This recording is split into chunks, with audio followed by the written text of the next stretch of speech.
I'm Dr. Sfiso Mlaba, CS for Teacher Development in Herigwala District. I'm here today for the Extended Curriculum Branch Strategy Planning meeting, where we're discussing the improvement of results in the province. We have discussed quite a lot of issues.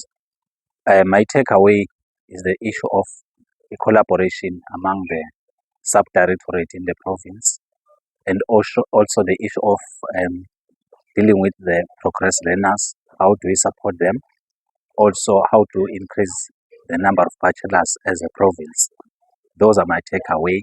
And the other one is the fact that there is a provincial district improvement plan that is very good, which will ensure that we maintain the 90.6% that we have achieved.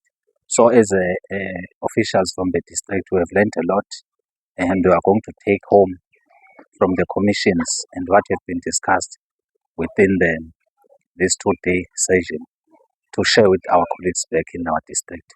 We've gained a lot for day one. We're hoping for more tomorrow in day two.